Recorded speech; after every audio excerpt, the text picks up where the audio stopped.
Hello and welcome to the NDTV WEF debate coming to you from the World Economic Forum in Davos. Now, there are lots of things you can say about India, but being dull is not one of them. And there has been all sorts of excitement around India in recent weeks and recent months. And here at Davos, over the last few years, India has tended to change in public perception and in conversations out here, from being the superpower in waiting and a country which is right up there with China to a country which is almost written off for the last couple of years. And now again there's a lot of interest. What exactly is happening in India and what perhaps are the changes that could happen after the election? So we've put together a panel the like of which I actually haven't seen discussing India in a long, long time. So each of them experts in different aspects of it. So we will get a sense by the time the next hour is over of what exactly is happening in India. I want to start off by welcoming the Finance Minister of India, Mr. Chidambaram. It's great to have you, sir, with us.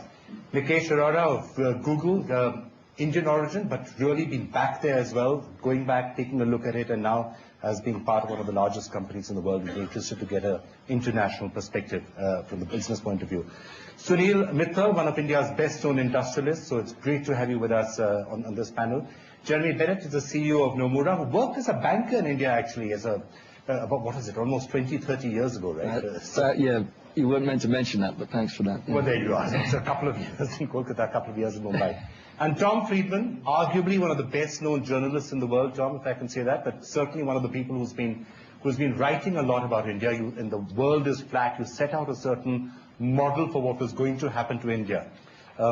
That model was somewhat under question the last few years. We'll find out whether it's coming back or not. And of course, a great audience whom I will go to for questions as we go forward. But sir, can I just start off by jumping straight into it? Is this in some way for India, when you look at the outlook for India, is 2014 essentially going to be the year when the election happened and changed everything one way or the other? And I have to, at the risk of being, I have to say that there are some people who've been saying that the government has not been doing all that well for the last 2 or 3 years. And is the Congress now tottering a little bit? So are we going to have a new government a few months from now? We will have a new government, but it could still be led by the same Congress party. Well, I don't think the government has been tottering. We've had our difficulties, but the last 18 months or so, we have squarely faced these difficulties. We have taken a number of steps to stabilize the economy. And what I hear from everyone I meet in Davos and elsewhere is that we have succeeded substantially in stabilizing the economy. Succeeded in stabilizing the economy. Let me just get a sense of that as to where India is right now and then look forward a bit. Sunil, you want to comment on that? Has the economy been stabilized from where we were a year, 2 years ago, or not yet? Well, I think the government has used all the tools at its command in terms of interventions to allay some of the fears that were building up in the last 8 to 10 months in particular. The rupee has steadied again from going as high as 67, 68, 69 back to 61-ish. So I would say the government is alive to the problems. The question is, do they have enough tools in their arsenal today in the next few months to sort of bring back the confidence of business people, entrepreneurs back, to invest into the areas which matters most? My own view is we give less credit to the government for what they've done. My own view is if you really look at the reform process, while we can say some of the issues got missed out, insurance, defense, FDI being a couple of them, I think it was not for the lack of the government's will to do it. They have tried everything possible to move that ahead. And the multi-brand retail FDI, aviation FDI, my own view is a lot of things have moved. We give them less credit. My own view is my own community is waiting, perhaps for a clearer signal to start voting with their feet again in the market. So the sense of despondency that there was, when you spoke to people in Indian industry, they used to say, well, we are starting to invest outside, there are too many policy flip-flops, we're not quite sure what's happening. Has that started to change? Or because you still hear those comments, you hear them all the time. I would say it has changed. I'll be very honest here. People are still hedging their bets. And to my mind, that is the problem the government is facing. That the industry is not responding to the changes that the government is making on their side, the moves that they are making on their side. And I'm sure the finance minister must be sometimes feeling frustrated that he's moved a long way ahead to the demands of the industry, to the demands of the economy, and yet we perhaps don't respond. Do you think you've done everything which you possibly could? Or some of those policy flip-flops that have worried people, tough taxation, retrospective tax, some of those issues which have been really on the agenda, have you done all that you possibly could, you think?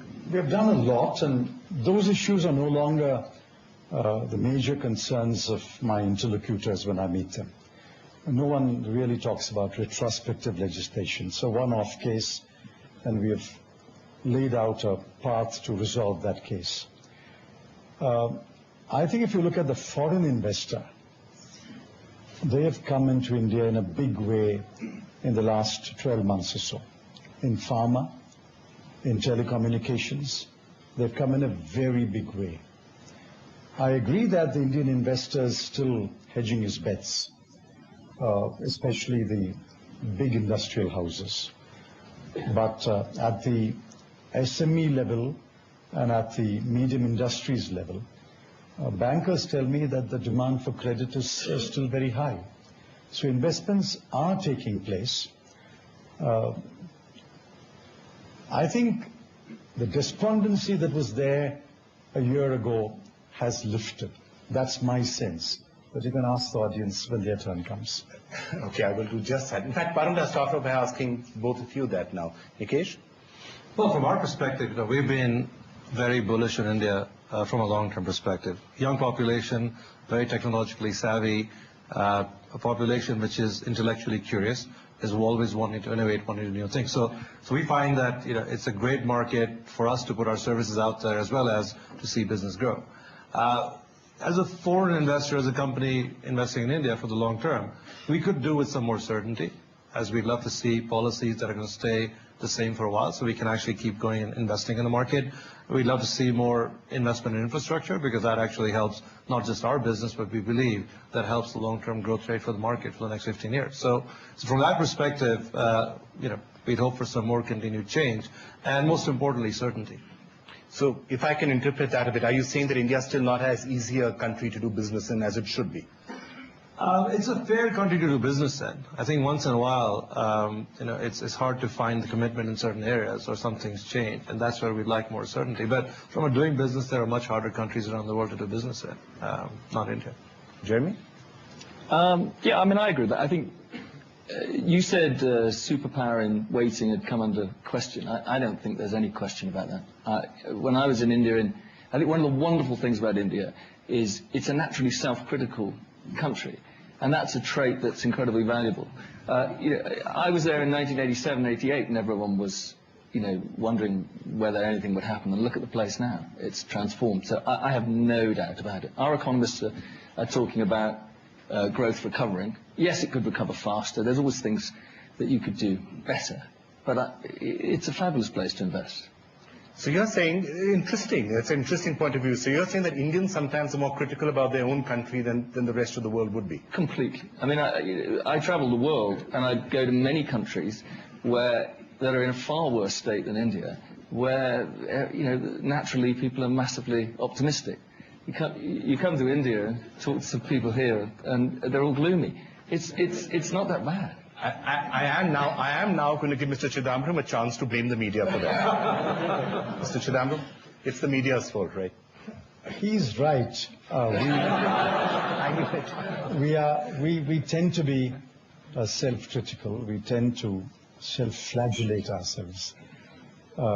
Please remember that among the large economies of the world, India still remains one of the 5 countries which are growing at 5% and above. Every country has slowed down. China has slowed down from 9% to 7%. India has slowed down from 7.5% to 5%. But there are countries which have negative growth, countries which are in recession, countries which have registered 0.1% growth. This is part of the business cycle in the world. We must take the cycle as it is and try to find ways in which the cycle will turn. I believe it has turned in India. And the Global Economic Outlook put out yesterday says in calendar 2014, which is our financial year 2014-15, 9 months plus 3 months, India will grow at 6.2%. This is what I've been saying for the last year. that next year India will grow at over 6%.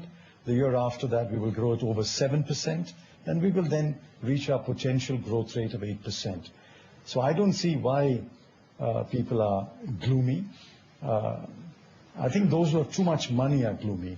Those who have little money and who invest small amounts or do small businesses are not so gloomy. Okay, I am going to come to the Aam Aadmi in just a couple of minutes. But Tom, if I could just come across you. All right, let's take the point. Perhaps there's too much self-criticism, too much self-flagellation. But the promise and the potential of India, because at the end of the day, you should be measuring India not against what others are doing, but what India's own potential is. And when you wrote The World is Flat, and that image and the vision you had of what India would eventually come to be, has it disappointed you to some sense? Well, you never want to be just the cleanest dirty shirt. You want to be leading the parade, and so I'd be a little careful about those kind of comparisons. I remain hugely optimistic about India for a couple of reasons. First is the Moises Naim rule, which was coined here at Davos, that whichever country is up this year at Davos will be down next year. And that means that if you're down this year, you're going to have a great 2014. Okay. So yes and no. The Davos has been down on India for the last 2 years. So we're still waiting for the. Then for sure. Look, I think the thing to keep in mind is this: that I wrote The World is Flat because I like to look at the world starting with the plumbing. What's going on in terms of technology and innovation? Because that really tells you what is possible. And the plumbing of the world really changed since I just wrote that book. I believe that when historians look back on the first decade of the 21st century and ask what was the most important thing to happen then, they will say it was not 9/11, it was not the subprime crisis, it was the merger of globalization and the IT revolution at a whole new scale. The world's gone from connected to hyper-connected. And therefore, you don't just fall behind when you lose a year or two. You don't just fall behind arithmetically. You can fall behind exponentially. And when the world goes from connected to hyper-connected, governance really matters. Now, I would be the last person coming from Washington, D.C., to be lecturing any other democracy about governance. I've seen my own Congress shut down our government. Our Congress today is a forum for legalized bribery. Okay, we have a huge problem as a big pluralistic democracy, and I think some of the challenges India faces are very similar. And I think that it's going to take a lot of fresh thinking how to overcome them, because you have big challenges, we have big challenges. And the only way to face big challenges, the only way to do big, hard things is to do them together. And if you can't do things together, you end up with suboptimal solutions cobbled together at midnight with no due diligence. And when you attack every major problem you face with suboptimal solutions thrown together at midnight with no due diligence, you do that over time, you start to fall behind. I say that as an American. If there's an allegory for India, I'll leave it to you. But I've read in many of your columns you're saying, there's still this question, where is democracy leading all of these countries? I mean, look at what China is doing. Isn't it so wonderful to be autocratic? You still hold that democracy at the end of the day is going to triumph? And India is going to prove that? Yeah, I still believe in India's enormous human talent. I mean, what happened is the world just didn't go from connected to hyper-connected. It's gone from interconnected to interdependent.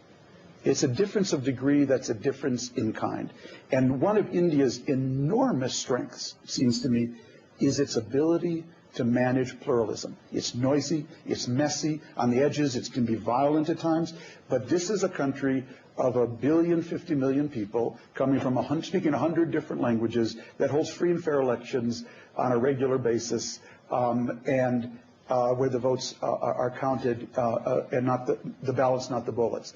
And imagine for 1 second that India looked like Syria today. The very world we live in, not the neighborhood, the very world we live in would be different.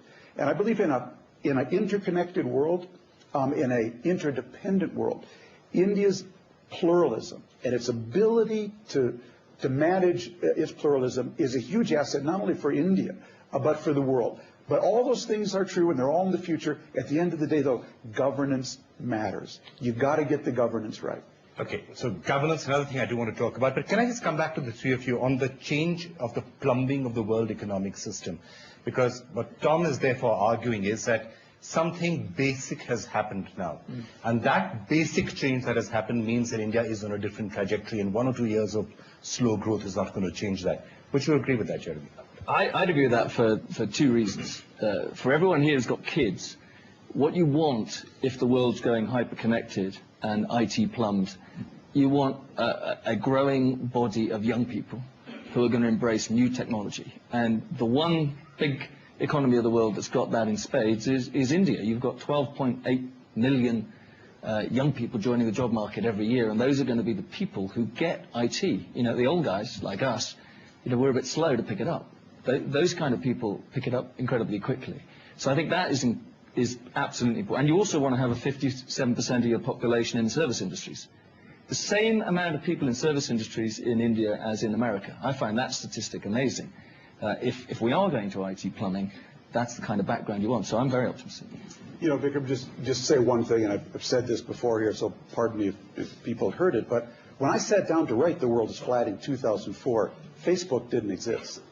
Twitter was still a sound. The cloud was still in the sky. 4G was a parking place. LinkedIn was a prison. Applications were what you sent to college. Big data was a rap star, and Skype was a typo. Okay, all of that changed in just the last 7 years. All right? So I know something about the world going from connected to hyper-connected because I watched it before my eyes. All right. So as one of the people who's been doing that plumbing, if you like, and connecting everything, has something changed? Because this is important. We're looking at the outlook for India. What we're just hearing is something has changed, and it's an inflection point. So don't get too pessimistic on India too soon, because something has happened which cannot be reversed. Sunil? No, absolutely. I mean, there's no question. If you look at the power of technology, it has been on full display in India. We have a connected India, 800 to 900 million people who are on mobile phones in one form or the other connected to the world, increasingly getting onto broadband now. So it has its huge benefits in terms of disintermediation of many businesses, therefore some disruptions, but it's empowering people, it's getting people more informed, it's providing products and services at a fraction of cost that the physical infrastructure will do.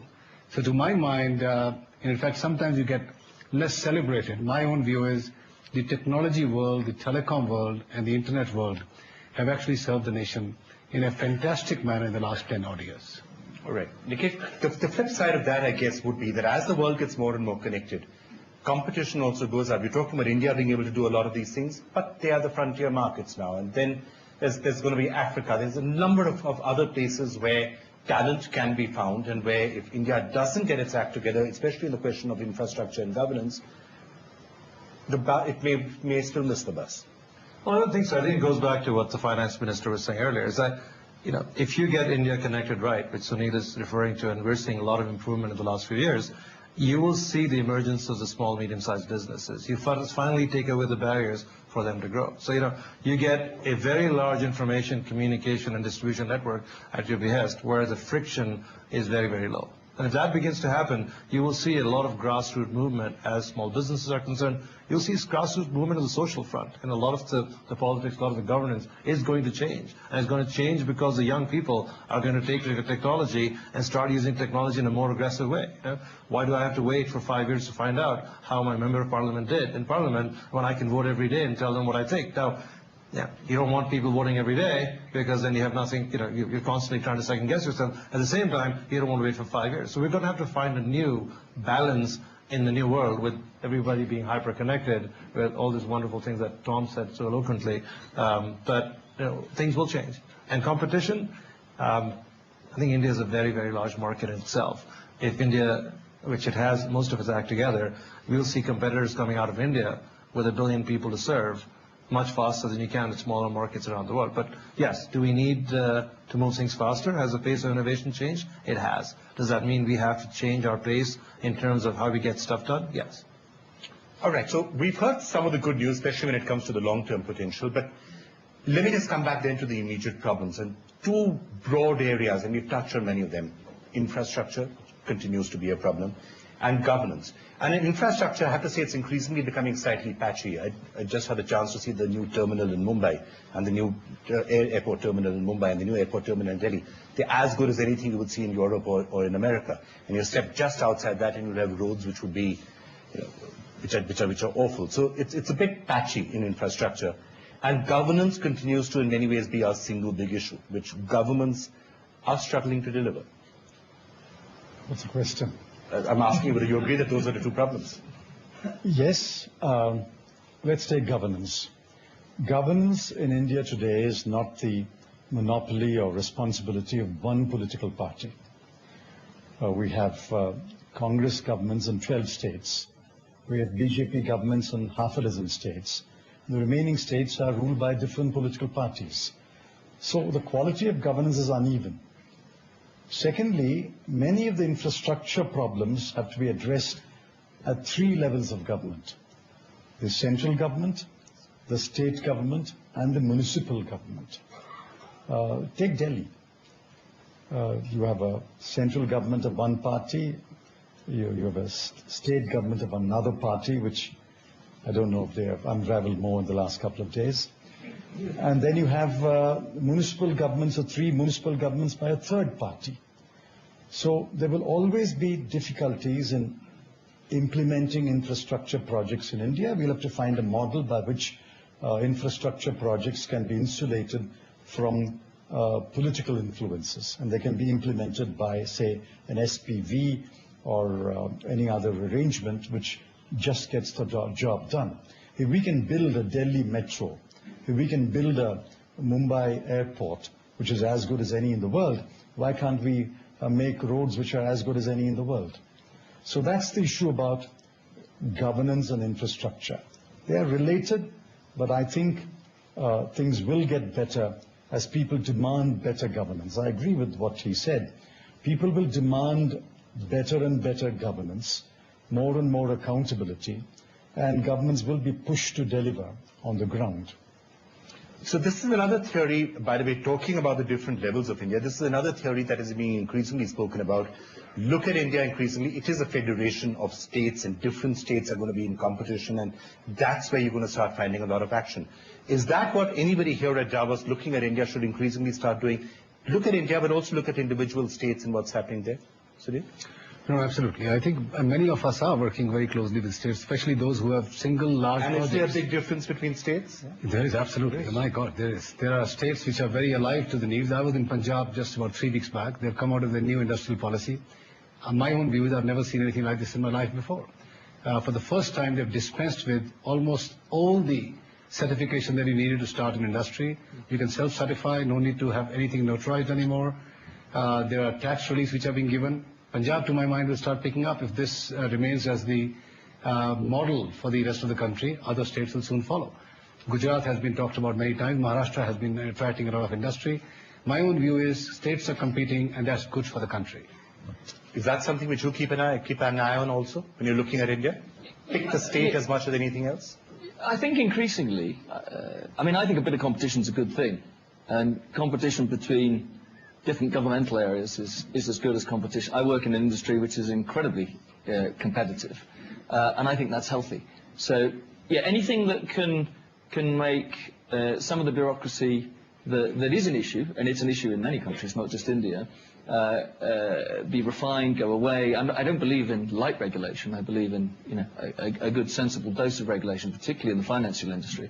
But I think it's incredibly important that regulation gets refined by a bit of competition, and I think that's a healthy thing. I was always asked, if you were ever Prime Minister, what law would you pass? I think the law you pass is to abolish a law every time you make a law, and I think if you can chip away at bureaucracy by competition between states, that's a very good thing for India. Tom, are you getting that same sense of a competition between states in India, which may at the end of the day end up being the India story for the next 5 to 10 years? I don't know Indian politics well enough to drill down that deeply. I'll give you an analogy from America and our federal system, which allows for enormous experimentation. Has always been an asset. But at the end of the day, you need a federal government that's doing its job.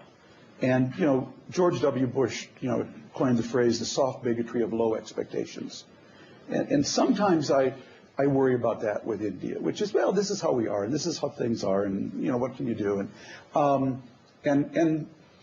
I think it has to be careful not to fall into that. That the road from New Delhi to the Taj Mahal, your iconic, heritage site, should not be the mess that it is. It just, that to me is someone settling for too low a common denominator. Yeah. Okay, so, Vikesh, both have been said. Too much self-flagellation and also sometimes a willingness with that chalta hai attitude or jugaad. I don't know how to translate jugaad into English. It's like, somehow managing. Yeah. Resourcefulness. Yeah, resourcefulness. Yes. In a sense, I guess, yes. So, which do you see more of? You definitely see a lot of resourcefulness in India, for sure. You mean that in a positive or a negative manner? I'm trying to figure out. I actually mean that in a positive manner. I try to explain myself when I left India and I went to the US. We're used to solving problems with a lot of constraints, and that requires a lot of resourcefulness. And what's fascinating is, if you talk to people in Silicon Valley, they will tell you that you get the best amount of innovation by when there is a lot of constraint. If you have unlimited access to resources, you're unlikely to solve the problem quickly and prioritize the right answer, because you have unlimited resources, you're going to spend a lot of time. So constraints are actually a good thing. But I'm not sure what your question was vis-a-vis jugaad. Well, perhaps if the system was working a bit better, you wouldn't need so much jugaad. Does that occur to you? Well, I think you have a different connotation of jugaad than I do. I think resourcefulness in the system is good. I think, could we do with more progress? Yes, we could. Could we, do people believe we are self-flagellating in India?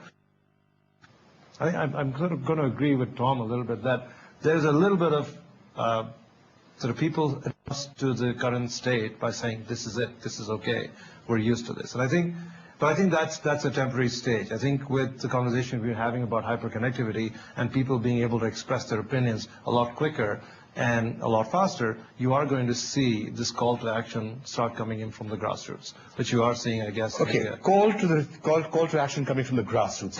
Now, frankly, we have been seeing that to some extent or the other. We've been seeing this after. Many people say that India suddenly seems to be becoming a slightly more chaotic place. There's been these middle-class movements on the streets. You've had actually the Chief Minister of Delhi literally on the streets, sleeping on the side of his car in just the last few days. So is that the call to action that he's talking about? Is there a bit more chaos that's coming in? I hope not. I hope he is not advocating the chaos that we are seeing in Delhi today. That's not a call to action. Somebody sent me an SMS. They said, Vishnu told Arjun, go do your dharma. But he told Kejriwal, go do your dharna. That's not governance. That's abdicating governance. If you don't know how to govern, quit.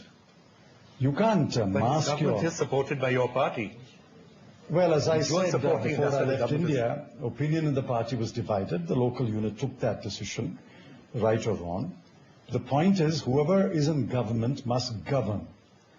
You can't mask your inability to govern by street agitations. The line that divides agitation and anarchy is a very thin line.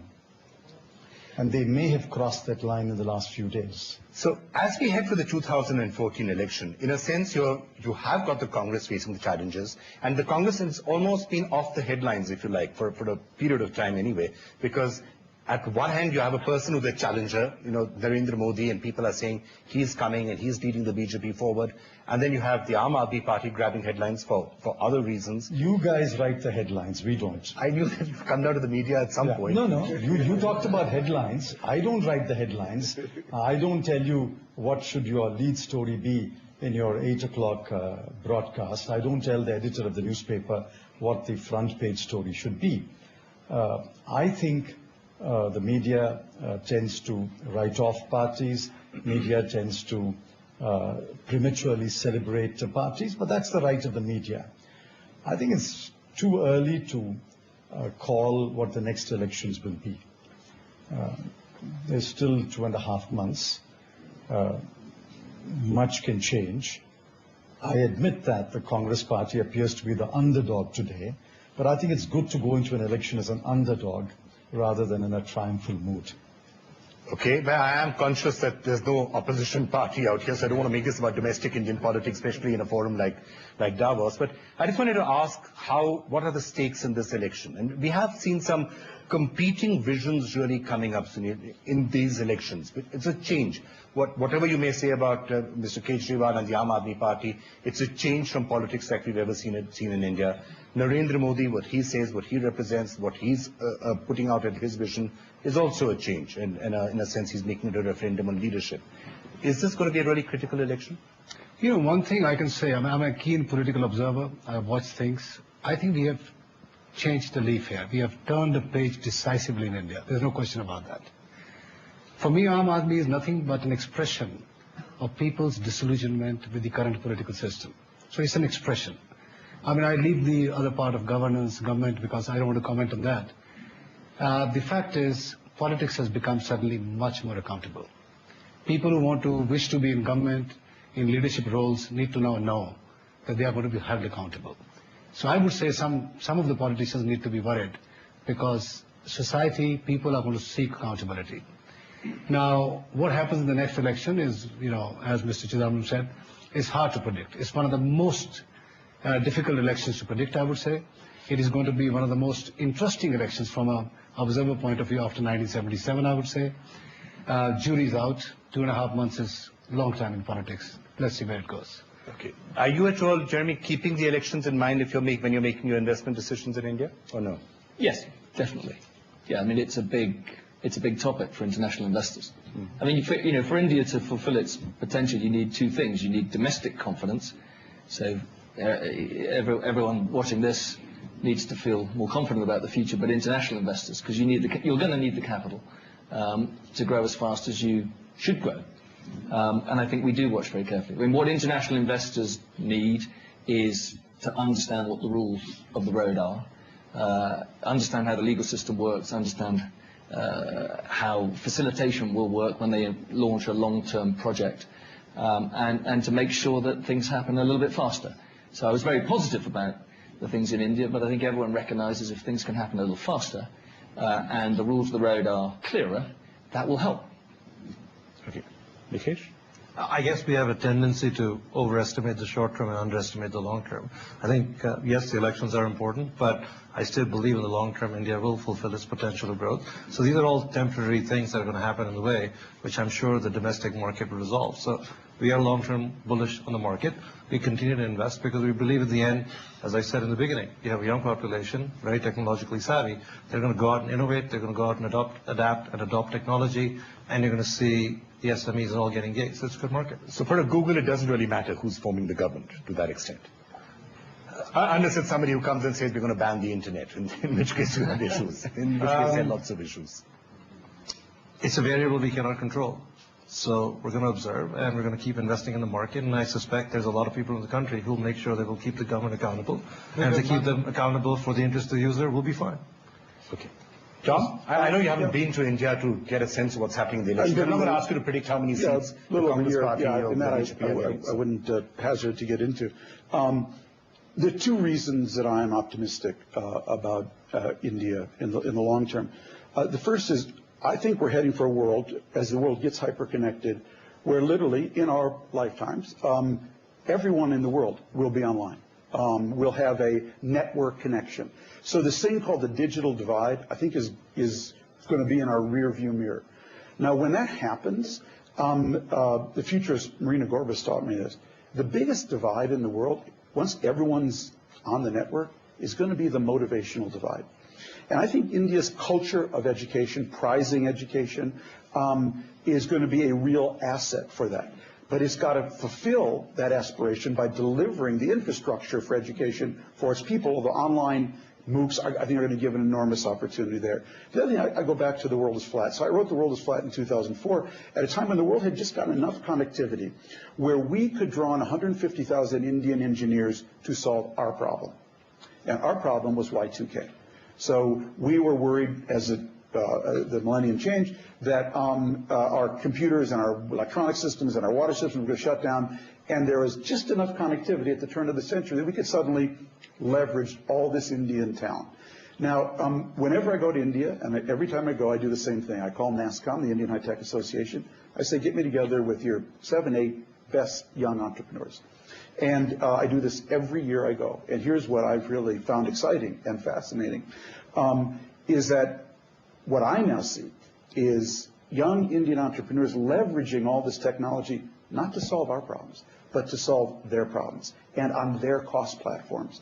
And as they solve more and more of their problems, of course, they're the world's problems, and they're our problems too. We can have 1 billion more people, not just in India, working on the world's biggest problems. And if you want to be optimistic about the world, to me, that's the biggest reason. So the elections, let me just drag you back to that. What are the elections going to mean to you, other than being the greatest pageant of democracy? Yeah, I mean, I would say, well, the first thing is, when 1/7 of the world holds an election, you should pay attention. Who wins that election really does matter. But I just really hope that it is able to produce a government, and again, I'm saying this from an American point of view. We live in an age, the downside of all this technology that we've talked about, the upside is the transparency. It's fantastic. You can say when that teacher didn't show up at school. You can trace whether the money came from the federal government to the village where it was supposed to go. But at the same time, to govern in this world, to be any kind of public figure, it is incredibly noisy, and it's going to get noisier.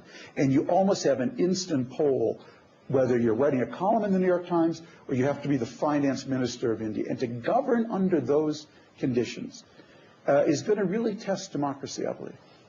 Right. Mr. Chairman, let me just test a hypothesis on you. Whether it's a company or whether it's a country, one of the first things that you look for is leadership.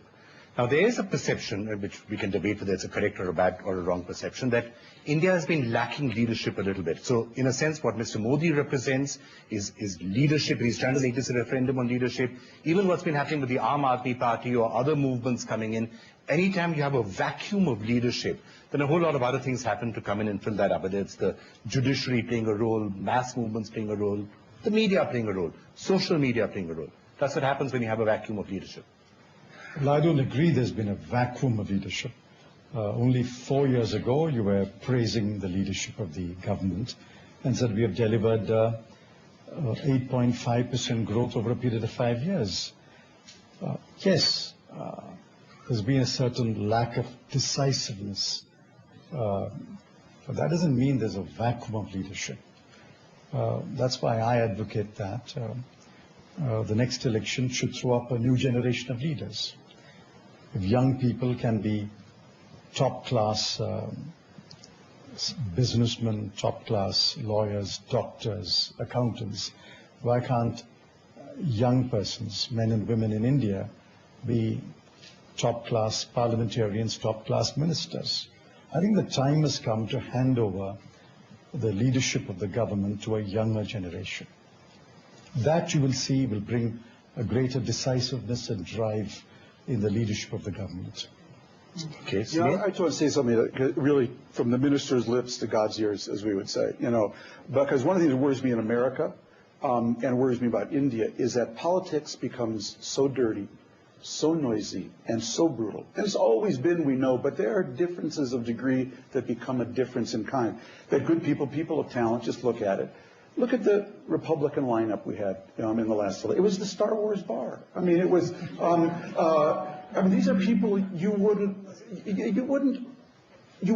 never pay money to hear them speak about anything. Okay, and there's a reason for that, because so much of our talent, whether it's in the business or academic world or the social entrepreneur world, they look at politics now, and they look at the amount of money you have to raise. I was having breakfast with a senator recently, and he told me that another senator told him that he had just come to the Senate, that the thing you watch every quarter you have to report your cash on hand as a senator or a congressman. And he said one senator advised him, never let your cash on hand go below 10 million, otherwise someone will run against you. That's no longer about governance anymore. That's about something, and if you are a serious person and you're looking at that mountain to climb, I'd rather go to Silicon Valley. All right, Sunil, the point that I was making about the vacuum of leadership, has that been a perception? When you talk to a lot of people, that's the sense they get, and that's why a lot of what's happening in India are forces coming in to fill that vacuum. You know, I've been a bit of contrarian on this one. I don't believe there's been a vacuum, but I think Mr. Chidaran did mention sometimes you feel that the government is not decisive enough. And I think many a times people don't see that when they are decisive, they want to move things. You don't have a parliament session going. You don't have agreements with the opposition parties. I think the government is hemmed in today by a set of coalition partners which have their own very strong agendas. And I think we have to grant it. We have a parliamentary system which does not allow this government to run through legislations. But on the executive side, let's talk about telecommunications. We have decisively moved into a very firm ground. Auctions are happening. 100% FDI has been allowed. India has joined the club of rare developed nations where 100% of FDI is allowed in telecom. My own view is different. There has been a lot of decision making. It's just that, like we probably started by saying, we beat ourselves a lot and say we don't have leadership, we have a vacuum. My own belief is government can do a lot more, should have done a lot more, but are we saying that they have not done enough? I don't agree. My own view is they have done a lot of things given the constraints that they have operated in. Nikesh, leadership? Oh, I think this one I'm going to leave to my esteemed colleagues here who live in the You're going to country. duck? Yes. Okay, he's going to duck that one. Right. I am going to turn to the audience now and start taking some comments from here. All right, the gentleman here, can we get a mic to him? My name is Sam White, co-founder of Promethean Power.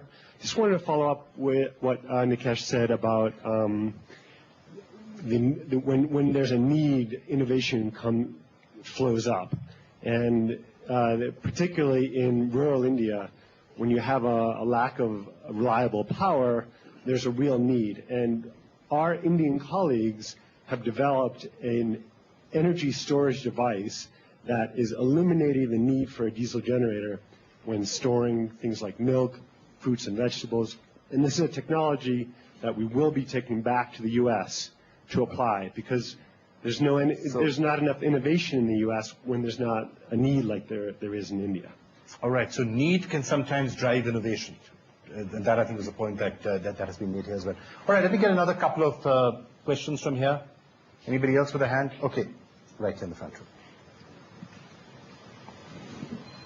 Thank you very much. Terry McGraw-Hill. Scott, I agree with your optimism in all that, and sometimes I wonder why, but, you know, we're very, very excited about our operations in India and how well they're doing. Sunil, when we start talking about, you know, where the growth comes from, the answer to every question we have and every policy that has to support it is growth. So where's it coming from? The large industrial base in India was where that growth was coming from. And now it has shifted to foreign direct investment coming in the services sector. And with supply chain management, you're opening up lots of different kinds of opportunities. The problem from a governance side, from the outside looking in, is it's not the national government anymore. That was very dominant on that one. State governments now are also getting very aggressive, and cities are getting very aggressive, and they're competing against each other. And so from the outside looking in, the question would be is, how does policy now get distributed more evenly when you have that kind of competition going forward? The last question is, Finance Minister, is when we start talking about growth, we start talking right up front about trade and investment. And trade has been a very difficult subject for India. It hasn't opened itself up as well. How does that have to change? And when you start talking about financing for growth and investment, you come right back to what you were talking about in terms of infrastructure. Why isn't there more a demand and, again, more unity coming back with state governments to make it happen? All right. Do you want to take that first? Well, I don't know why you say that we are not opening up on trade. If you have the EU FTA in mind, yes, that is stuck for reasons that are well known. But we have entered into FTAs. We've entered into comprehensive economic cooperation agreements or partnership agreements with a host of countries. Recently with ASEAN, we have updated the earlier agreement. We are opening up to trade. In fact, it is Indian industry which is complaining we're opening up too fast and reducing tariffs too fast. But the government has remained on course, and we are opening up to trade. And we are very supportive of FTAs. We are very supportive of exports, and we have opened up imports. So I think it may not be fair to say that we are not open to freer trade. There is a problem with the FTA with the European Union, but that's a matter which we have to discuss separately. Okay, Sunil, you want to? I think perhaps Terry was talking more on the multilateral piece of the WTO round. I think, Terry, India did finally come out well and strong and has given enough, joy to the world in terms of putting the trade facilitation piece forward. That's gone through in the last round in Bali. And on the peace clause, yes, there were issues, and I believe both US and India sat down and sorted it out. From my perspective, it would have been very easy for a commerce minister to have no deal and come back victorious. That was a very easy part. What he's done is he's done the deal, trade facilitation has gone through, the peace clause has been accepted, people have moved forward on many areas, and yet he came back victorious. Mind you, we had elections coming up in the next 90, 120 days, and this was a tough call for India. So on the WTO piece, I think that's where Terry was coming from. And I know he, as the ICC chair, has been working very hard. All right, let me just take a question which has come in online from Twitter, actually. Ian Bremer has this question. Turning to the question of governance, my thoughts, China grows because of government, India grows in spite of it.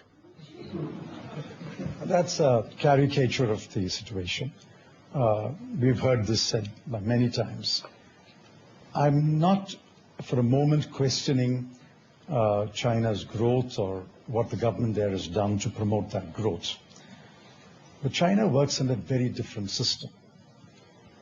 7 people have to take the decisions, and that's the decision which cannot be questioned by anyone. We work under a very different system. We have checks and balances. We have independent constitutional authorities. We have a civil society. We have courts which can strike down decision, as they have often done. We have public interest litigation. And we have street protests. So there's no need to compare. There's no point in comparing the Chinese system with the Indian system.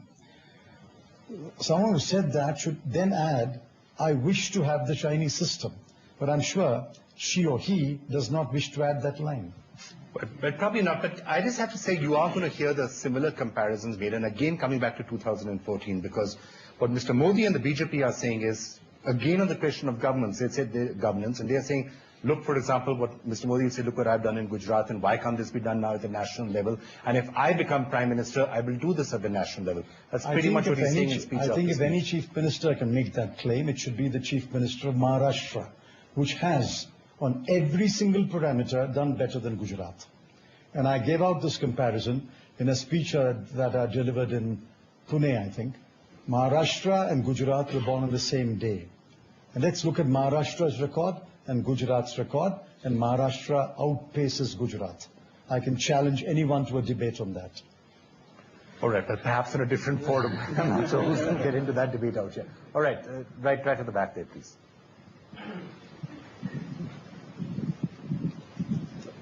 Thanks, Vikram. Rana Kapoor from Yes Bank in India.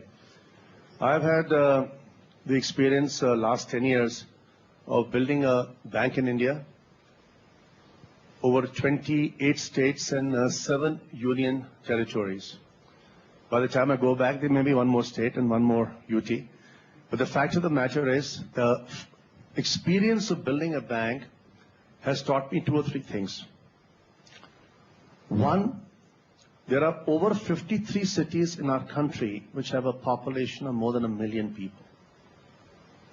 There are approximately, I'm rounding it off to the nearest zero, 530 cities which have a population of between 100,000 to 1 million people.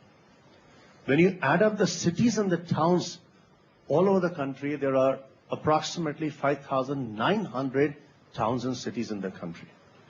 But when you go across, you find literally there is opportunity in adversity. There is opportunity to grow wherever you go. But the amazing thing is, when you sit in the center in New Delhi, fortunately I'm in Bombay, but when I come there, and I was talking to the finance minister last night, that actually it boils down to, in my judgment, 3 words.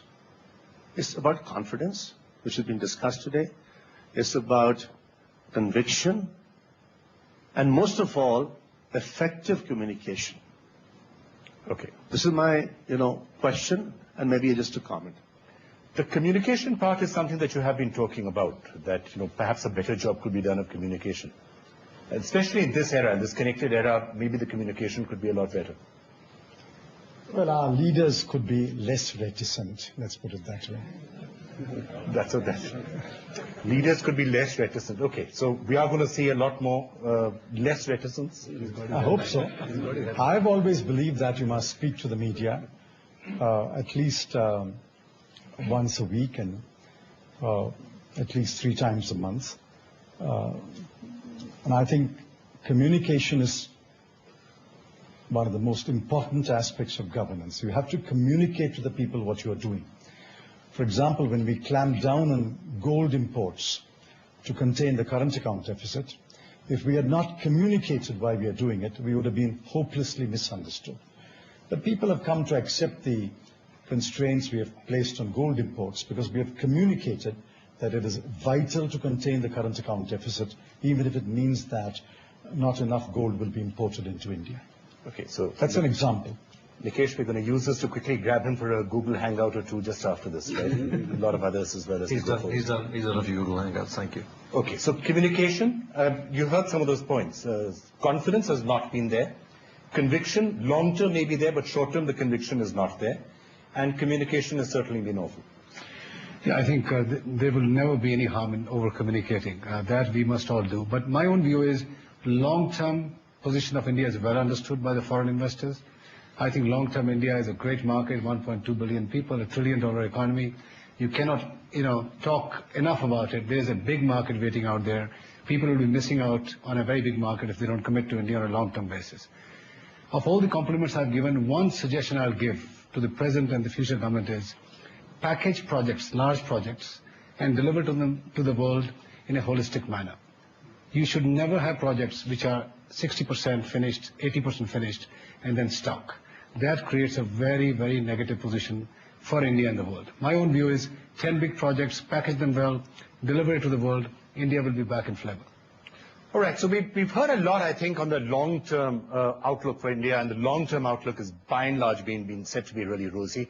I'm going to now, before we wrap up this session, get each of you to really stick your neck out, if you will, and give us the medium-term outlook for India. 2014, what do you see happening, if anything? Tom, you want to start off with that? No. Or any other? It's too difficult. Too difficult for me. I can't see okay, any then final in thoughts from you term. other than that forecast. People often ask me, and it's been a subtext of the conversation here, when I'm ever in India, people ask me about China. Whenever I'm in China, people ask me about India. So I've developed an answer. And my answer is that India and China are like two superhighways. But they each have a big question mark down the road. China, perfectly paved roads, white lines everywhere, sidewalks, street lights. It's great. One problem. There's a speed bump called political reform. And when 1.3 billion people going 85 miles an hour hit a speed bump, one of two things happens. The car jumps up in the air, hits the ground, everyone says, "You okay? You okay?" Drives on, or all the wheels fall off. Which will it be with China? We don't know. India, superhighway. Some of the white lines are not really there. Some of the sidewalks aren't finished. A few of the lights are out. But off in the distance, it looks like it smooths out into a beautiful superhighway. Is that a mirage or is that the oasis? I don't know. All right. So, really well put. Jeremy Bennett. I think that's a lovely image. I call me a natural optimist, but I think both China and India plow through those question marks, through the speed bumps. They don't miss the lights. I think last week I was on a dirt bike trip in America, and I was trying to keep up with my colleagues who bike better than me. If you fall off because you're pushing it too hard, you held everyone up. I quickly learned by the third day, and that's why I'm covered in bruises, that if you go a little more steadily, ultimately you don't hold anyone up. In fact, you start overtaking people. And so this is a marathon or a sprint. To your question of medium term, as I said earlier, I'm optimistic. I think after the elections, they already were seeing some growth after the elections. I think stability will make this a very attractive place to invest. But longer term, India's always been running this marathon, and it's going to make it, definitely. Okay, Sunil? Well, I think, you can try and take some guess at 2014, 2015. I'm optimist. Even in these 2 years? Yes, I'm optimist because... So the worst is behind us, you think? Yeah, we've been to worse The times. chaos that we are seeing right now is going to be over soon? No, as I said, accountability will be high. The noise will be high. But that should not take away the growth story of India, because on the ground, you're seeing people buying mobile phones, you're seeing people getting onto internet, you're seeing people buying more motorcycles. There's a lot of activity happening on the ground. Some pockets have weakened. Thankfully, agriculture has been strong in the last few quarters. My own belief is we will not get to 8-9% heady days very soon, but are the needles going to be pointing in the right direction? Yes. And once you see the needles in the right direction, confidence returns. So tell me, a lot of the other captains of Indian industry, if you ever are speaking to them, they're saying, yeah, we're not really looking at India, we're now thinking of investing elsewhere. Thailand comes up for a variety of reasons. Interesting considering that the chaos that's been happening there, but a number of other countries come up. Is that just posturing, you think, or are they really thinking of voting with their feet out? I think nobody's threatening that I'm taking my money out. As Tom mentioned, we are in a hyper-connected world. You will go and build opportunities. And to Nikesh's point, somebody who has an Indian market and you have reasonable leadership here, the scale allows you to go out, and you must go out. My own company is now in 20 countries outside India. And that is only because I have a big market in India. So I don't think so. You should take it as people saying, if you don't deliver, I'm moving my money out. I'm investing in India, and I'll also invest outside. Okay, Nikesh? I think for the last few months we've seen a better trend. I think things have gotten better. The part which I find fascinating in the last few months is the heightened awareness in the governance of the country that things have to change. Whether it is the Aam Aadmi, whether it's the conversations that are going around, there is more and more awareness. I suspect that the new elections cause more accountability and shake off the cobwebs and shake off the uncertainty that is going to hound us for the next few months. And we're in a business where the secular trend is our friend. As Tom said, there will not be anybody out there who will not be connected. I think 6 or 9 months ago, you could have said that there were some questions around the infrastructure in the telecom industry, which obviously has a bearing on what we do. Those seem to have come clean. There is auctions, as Sunil mentioned. There is spectrum available. So we see that there's likely going to be more investment in that market. So I think the uncertainty, to some large extent, is unraveling, is sort of behind us. I think going forward, we should see more certainty from our perspective. Right. And if you take a long-term view, we should be investing. So before I come to you, Mr. Finance Minister, one of the other things that perhaps we haven't really spoken about too much is the question of corruption. You're talking about more awareness. A lot of this has been about talking about corruption. That's what the Aam Aadmi movement has been all about. Well, it started off by being all about fighting corruption before it went off into some slightly different areas. Is that something which you think is going to change? Well, and is India, you think, unusual? You're in a number of countries around the world. Do you think India is more corrupt than many of them? You're not going to get an answer from me on this one. The fact is, there are projects which are stuck, and you can say they are stuck because of corruption. But equally, we can say they are stuck because there are a lot of, competitors of yours masquerading as NGOs, blocking one place or the other. So a lot of things are happening out there. You have to deal with it. It's chaotic. You have to move on. My own view is India is a good place to do business. Jeremy, you want to come in on the corruption and chaos part of it? Is it tougher because of issues like that? I used to run emerging markets at Credit Suisse for many years before working in government and then taking on this job. And when you've travelled around the world, it is a horrible problem that exists around the world. I wouldn't like to comment whether India is worse or better than the rest, but from my perspective, the openness that you get in the world's largest democracy is a huge strength. And the openness that creates, the free press, the fact that we're talking now live on Indian television, that kind of openness, I think, is always your best defense. All right. Well, I'm going to give the final word on this program to you, Mr. Chidambaram. Short term, medium term, long term, whatever you want to tell the crowd out here and the audience watching about the outlook for India. Well, 1 year ago, I predicted that in 2014, calendar or 2014-15 financial year, we will get back to 6% growth. The World Economic Outlook put out yesterday, Global Economic Outlook, confirms that. I think what we have done to stabilize the economy lays the groundwork for achieving 6% plus growth in calendar 2014. And I think if the next government follows the paths that we have laid out, we will achieve 6% growth. And I'm willing to predict further. In 2015-16, we will achieve 7% growth. And then the year after, we will achieve our potential. I have no doubt about it, provided we adhere to the fundamental rules that we have laid down. Fiscal consolidation, raising resources, expending them wisely, we will achieve our growth. That's what the people of India want. It's that kind of growth which will allow the government to get revenues which can be laid out for health, education, sanitation, etc.